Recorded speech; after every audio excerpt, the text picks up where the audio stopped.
ಈಗ ನಿಮ್ಮಲ್ಲಿ ಯಾರಾದ್ರೂ ಹೇಳ್ಬಹುದು ಪರಿಚಯದಲ್ಲಿ ಏನಿದೆ ಮಹಾರಾಯ ಅಂತ. ಇದೆ ಇದೆ ಇದೆ ಸರ್. ಪರಿಚಯ ಆದ್ರೆ ನಾವು ನೀವು ಪರಸ್ಪರ ಹತ್ರ ಆಗ್ತೀವಿ. ಅಂದ್ರೆ ನನ್ನ ಮಾತು ಕೇಳಿದ್ರೆ ನಿಮಗೆ ಅಥವಾ ನಿಮ್ಮ ಮಾತು ಕೇಳಿದ್ರೆ ನನಗೆ ಒಂಥರ ಅನುಕಂಪ ಪೂರಿತವಾದ ವಾತಾವರಣ ನಿರ್ಮಿತವಾಗುತ್ತೆ. ಅದಕ್ಕೆ ಪರಿಚಯ.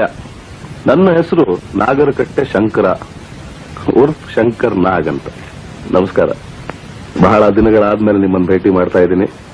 ಆದ್ರೆ ಏನ್ ಮಾಡೋದು ಪ್ರಿಯ ಅಭಿಮಾನಿಗಳೇ, ಕೆಲಸ ಕೆಲಸ ಕೆಲಸ ಅಂತ ಊರೂರು ಸುತ್ತೋದೇ ಆಯ್ತು ವಿನ ಆಲ್ ಇಂಡಿಯಾ ರೇಡಿಯೋ ಸ್ಟೇಷನ್ ಹತ್ರ ಬರೋಕ್ಕೆ ಆಗ್ಲಿಲ್ಲ. ಅಂತೂ ಇವತ್ತು ತಮ್ಮೆಲ್ಲರ ಹತ್ರ ಮಾತಾಡೋ ಯೋಗ ಆಯ್ತು, ಅದಕ್ಕೆ ಹಾಜರಾಗಿದ್ದೀನಿ. ನೋಡಿ ಸ್ವಾಮಿ, ನಾವು ಹೀಗಿರೋದಕ್ಕೆ ಕಾರಣ ಒಂದಾನೊಂದು ಕಾಲ.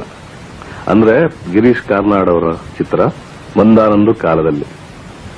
ಆ ಒಂದಾನೊಂದು ಕಾಲದಲ್ಲಿ ಅಂದ್ರೆ ಆ ಸಿನಿಮಾದಲ್ಲಿ ಕೆಲಸ ಮಾಡೋ ಅವಕಾಶ ಸಿಗೋ ಮುಂಚೆ ನಾನು ಬಹಳಷ್ಟು ನಾಟಕಗಳಲ್ಲಿ ಕೆಲಸ ಮಾಡ್ತಾ ಇದ್ದೆ. ಪಾತ್ರ, ನಿರ್ದೇಶನ, ಲೈಟಿಂಗು, ಬ್ಯಾಕ್ ಸ್ಟೇಜ್ ಎಲ್ಲ. ಬ್ಯಾಂಕ್ ಅಲ್ಲಿ ನೌಕರಿನೂ ಮಾಡ್ತಾ ಇದ್ದೆ. ಮ್ಯಾನೇಜರ್ ಅಲ್ಲ, ಅಕೌಂಟೆಂಟ್ ಅಲ್ಲ, ಓಸಿ ಆಗಿ. ಓಸಿ ರೀ, ಓಸಿ ಅಂದ್ರೆ ಗೊತ್ತಿಲ್ವ ನಿಮ್ಗೆ? Ordinary Clarke. ಆ ಒಂದಾನೊಂದು ಕಾಲದಲ್ಲಿ ಸಾಯಂಕಾಲ ಬ್ಯಾಂಕ್ ನೌಕರಿ ಮುಗಿಸಿ ಒಂದು ನಾಟಕದ ರಿಹರ್ಸಲ್ ಮಾಡ್ತಿರುವಾಗ ಗಿರೀಶ್ ಕಾರ್ನಾಡ್ ಅವರು ಬಂದ್ರು, ನೋಡಿದ್ರು, ಮತ್ತೆ ಕೇಳಿದ್ರು, ಸಿನಿಮಾದಲ್ಲಿ ಪಾರ್ಟ್ ಮಾಡ್ತೀಯನೋ ಹುಡುಗ ಅಂತ. ಸಿನಿಮಾ ಅಂದ್ರೆ ಸ್ವಲ್ಪ ಭಯ, ಹೆದರಿಕೆ ಇದ್ದೇ ಇತ್ತು. ಆದ್ರೂ ಧೈರ್ಯ ಮಾಡಿ, ಸಿನಿಮಾ ತಾನೇ, ಅದರಲ್ಲಿ ಏನಂತೆ, ಮಾಡೋಣ ಸರ್ ಅಂದೆ. ಚಿತ್ರೀಕರಣ ಪ್ರಾರಂಭವಾಯಿತು. ದಾಂಡೇಲಿಯ ಗಾಢವಾದ ಸುಂದರವಾದ ಅರಣ್ಯದಲ್ಲಿ. ಒಂದಾನೊಂದು ಕಾಲದಲ್ಲಿ ಚಿತ್ರೀಕರಣ ಮುಗಿತು, ಡಬ್ಬಿಂಗೂ ಆಯ್ತು, ಫಸ್ಟ್ ಪ್ರಿಂಟು ಆಚೆ ಬಂತು. ಸುತ್ತಮುತ್ತಿರೋ ಸ್ವಲ್ಪ ಜನಗಳು, ಅಂದ್ರೆ ಪ್ರಿವ್ಯೂ ನೋಡಿದವರು, ಪರವಾಗಿಲ್ವೇ ಹುಡುಗ ಸುಮಾರಾಗಿ ಅಭಿನಯ ಮಾಡ್ತಾನೆ ಅಂದ್ರು. ಈ ಮಾತು ಕೇಳಿದ್ದ ಕ್ಷಣ ನನ್ನ ಈ ಹುಬ್ಬು ತಲೆ ಕೂದ್ಲಿಗೆ ಎಗರಿ ಸಿಕ್ಕಾಕೊಂಡ್ಬಿಡ್ತು. ಇನ್ ಶಾರ್ಟ್, ಸಿನಿಮಾ ಆಕ್ಟರ್ ಆಗ್ತೀನಿ ಅಂತ ನಾನು ಕನಸಲ್ಲೂ ನೆನ್ಕೊಂಡಿರ್ಲಿಲ್ಲ. ರಜತ ಪರದೆ ಮೇಲೆ ಮೊದಲನೇ ಸಲ ನನ್ನನ್ನೇ ನಾನು ನೋಡಿದಾಗ ಒಂಥರ ಅನ್ನಿಸ್ತು. ಅಲ್ಲ, ಇದು ಯಾಕೆ ನನ್ನ ಮುಗ ಹೀಗ್ ಕಾಣಿಸ್ತಾ ಇದೆ, ಅದ್ಯಾಕೆ ನಡೆಯುವಾಗ ನನ್ನ ಕೈ ವಂಕ್ ಆಗಿ ಎಲ್ಲೆಲ್ಲೋ ಹೋಗುತ್ತೆ, ಎಕ್ಸೆಟ್ರಾ ಎಕ್ಸೆಟ್ರಾ. ಇಂಥ ಯೋಚನೆ ಇರುವಾಗ ಅಬ್ಬಯ್ಯ ನಾಯ್ಡು ಅವ್ರ ಕಣ್ಣು ನನ್ನ ಮೇಲೆ ಬಿತ್ತು. ಮತ್ತೆ ಸೀತಾರಾಮು ಈ ಚಿತ್ರದಲ್ಲಿ ಅಭಿನಯ ಮಾಡಕ್ಕೆ ಅವ್ರು ದೊಡ್ಡ ಮನಸ್ಸು ಮಾಡಿ ನನ್ಗೊಂದು ಅವಕಾಶ ಕೊಟ್ಟರು. ಮೊದಲನೇ ದಿನ ಚಿತ್ರಕ್ಕೆ ನನಗೆ ಹೋದ್ರೆ ನನ್ನ ಹೃದಯ ಅಲ್ಲೇ ನಿಂತು ಬಿಟ್ಟು. ಯಾಕಂದ್ರೆ ಮೊದಲನೇ ದಿನವೇ ಈ ಹಾಡಿನ ಚಿತ್ರೀಕರಣ ಮುಗಿಯುವಷ್ಟರಲ್ಲಿ ನಿಂತು ಹೋಗಿರೋ ನನ್ನ ಹೃದಯ ಆಚೆನೆ ಬಂದ್ಬಿಡ್ತು ಅಂದ್ರೆ ಅತಿಶಯೋಕ್ತಿ ಆಗ್ಲಾರ್ದು.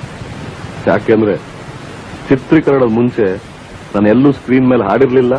ಡಾನ್ಸ್ ಅಂದ್ರೆ ಏನು ಅಂತ ಅದಕ್ಕೆ ಮುಂಚೆನೆ ಗೊತ್ತಿರ್ಲಿಲ್ಲ. ಡೈರೆಕ್ಟರ್ ಸೋಮಶೇಖರ್ ಅವರು, ಡಾನ್ಸ್ ಮಾಸ್ಟರ್ ಉಡುಪಿ ಜಯರಾಮ್ ಅವರು ಆಕ್ಷನ್ ಅಂದ್ರು, ದಿದಿತೈ ಸ್ಟೆಪ್ ಹಾಕೋ ಅಂದ್ರು. ನಾನು ಪ್ರಯತ್ನ ಮಾಡಿದೆ. ಆದ್ರೆ ಕೈ ಬರ್ಬೇಕಾದ ಜಾಗದಲ್ಲಿ ಧೀ ಬರ್ತಾ ಇತ್ತು, ಕಾಲ್ ಸರಿ ಬಿದ್ರೆ ಕೈ ಎಲ್ಲೆಲ್ಲೂ ಹೋಗ್ತಾ ಇತ್ತು.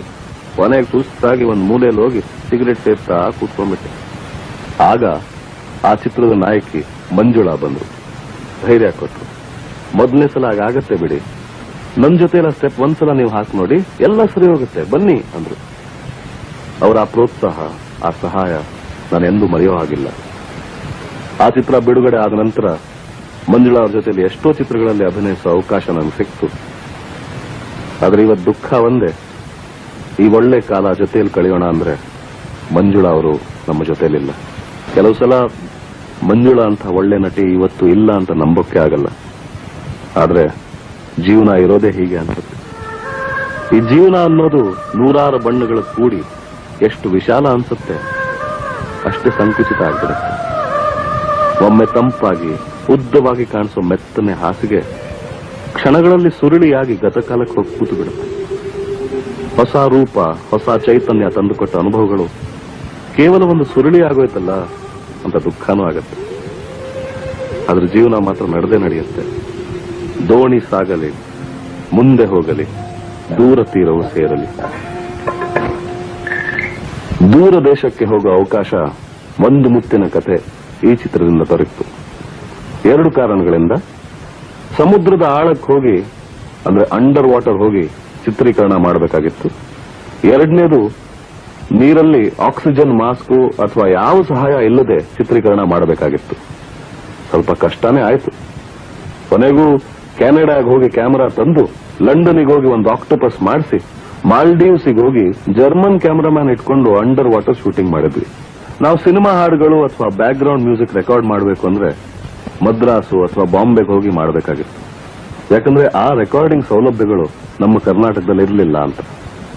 ಅದಕ್ಕೆ ಪ್ರತಿ ಸಲ ಮದ್ರಾಸು ಅಥವಾ ಬಾಂಬೆಗೆ ಹೋಗಿ ತಿಂಗಳಾನ್ಗಟ್ಲೆ ಲೈನ್ ನ ನಿಂತ್ಕೊಂಡು ನಮಸ್ಕಾರ ಸರ್ ಅಂತ ಮಸ್ಕಾ ಹೊಡೆದು ರೆಕಾರ್ಡಿಂಗ್ ಮಾಡಬೇಕಾಗಿತ್ತು. ಕನ್ನಡ ಚಲನಚಿತ್ರ ನಿರ್ಮಾಪಕರ ಈ ಸ್ಥಿತಿ ನೋಡಿ ಅಯ್ಯೋ ಅನ್ನಿಸ್ತು. ಅಂದ್ರೆ ಸಿನಿಮಾ ತೆಗೆಯೋದು ಕನ್ನಡದಲ್ಲಿ, ನೋಡೋ ಪ್ರೇಕ್ಷಕರು ಕನ್ನಡಿಗರು, ಮತ್ತೆ ಸಂಗೀತ ರೆಕಾರ್ಡ್ ಮಾಡೋದು ಮಾತ್ರ ಮದ್ರಾಸ್ನಲ್ಲಿ ಅಂತ ಬಹಳ ಯೋಚನೆ ಆಗ್ಬಿಟ್ಟಿತ್ತು. ಆಗ CVL ಶಾಸ್ತ್ರಿ, ಅನಂತ್ ನಾಗ್, ರಮೇಶ್ ಭಟ್, ಸೂರ್ಯರಾವ್ ಅಂತ ಸ್ನೇಹಿತರ ಹತ್ರ ಆರ್ಥಿಕ ಸಹಾಯ ಕೇಳಿಕೊಂಡು ಬೆಂಗಳೂರಿನ Karnataka film chamber of commerce ಅವರ ಬೆಂಬಲದಿಂದ ಈ ರೆಕಾರ್ಡಿಂಗ್ ಸ್ಟುಡಿಯೋ ಮುಖ್ಯಮಂತ್ರಿಗಳಾದ ರಾಮಕೃಷ್ಣ ಹೆಗಡೆ ಅವರಿಂದ ಉದ್ಘಾಟನೆ ಆಯಿತು.